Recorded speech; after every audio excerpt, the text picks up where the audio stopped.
Today, I want to talk about a heavy topic, grief. As humans, we are all going to experience grief in our lifetimes. It's inevitable.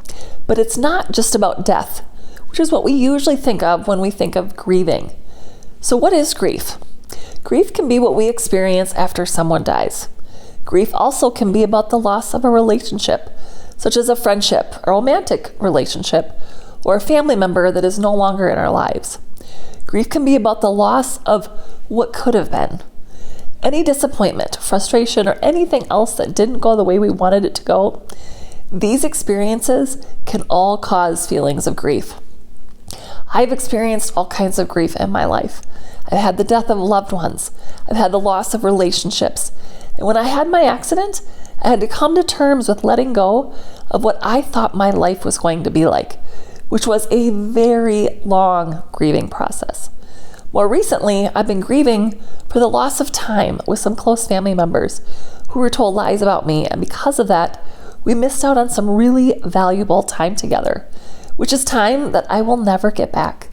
It's been extremely difficult for me to learn this and also to have to go through the grieving process all over again. And that's why I wanted to share this vlog today and hopefully help someone who is listening.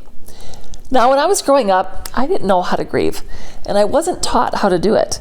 I didn't see my family members cry when my grandpa died when I was 10, and I was at a very vulnerable age at that time.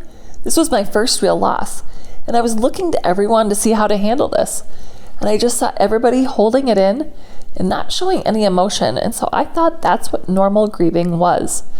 Now, for some people, that might be how they grieve, but other people, like myself, we sometimes need to process our emotions through talking and tears. So after my grandpa died, I ended up crying when I was alone and never sharing my emotions with anyone. Even into my 30s, I was still processing that loss and what that was like being so young and experiencing death. It really impacted me for many years. Now, you may have heard of the 5 stages of grief: denial, anger, bargaining, depression, and acceptance. And I'll link an article from Healthline that goes into more detail on each of these stages.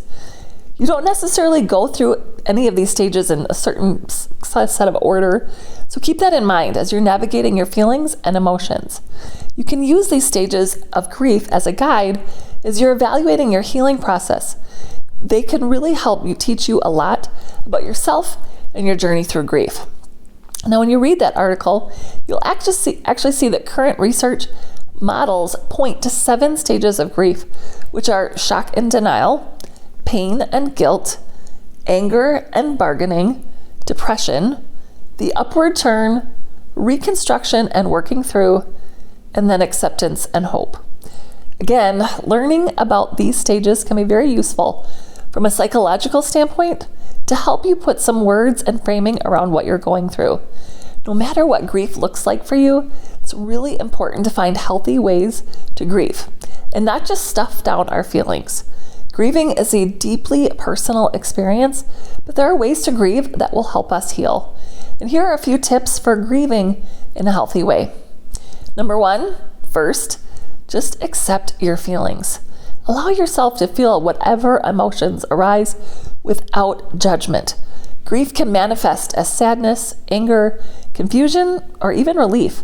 And it's important to recognize and accept these feelings as natural responses to what you're going through. Number 2, it's also important to talk about your loss. Sharing your feelings with friends, family, a therapist, or a support group can provide a lot of relief. Talking about your feelings helps you process your emotions and feel less isolated. With the grieving that I've been going through recently, I found that my feelings really ebb and flow. Sometimes I go days at a time and I feel fine, and other times I find myself crying again. Grief does not go away overnight. It takes time. I've had good days and bad days. I broke down crying on a phone call with my niece, and afterward I felt ashamed, but she took the time to listen, and it really helped. We should never feel ashamed from crying.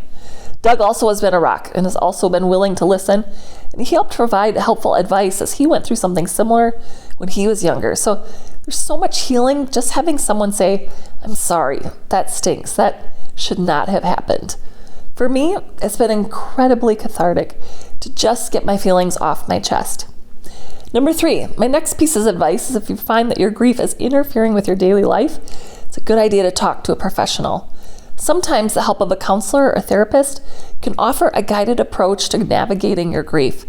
They can provide strategies and coping mechanisms tailored to what you need. Number 4 also is, as you're grieving, make sure you take care of yourself. It's important to find what self-care activities are helpful for you. Finding what helps you is really crucial, and things like hobbies, exercise, and relaxation can be really helpful. Remember, self-care is not selfish. It is necessary for healing. And number 5, another way to work through your grief is to find a creative outlet, like journaling, which can be a powerful way to work through your emotions. Writing about your loss and how it's affecting you can be a private outlet for your feelings. You can also pursue other creative activities such as arts, crafts, or music. These activities can help you express your emotions and provide a much-needed distraction. And number 6, finally, make sure you allow yourself time to grieve. As I said earlier, grief doesn't go away overnight. As much as we'd like to just fix it and move on, that's just not how it works.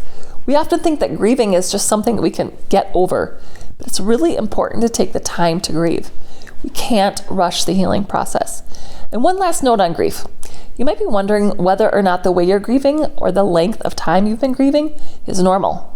I'll link an article from Mayo Clinic in this description, which says if you're uncertain about whether your grieving process is normal, consult your healthcare professional.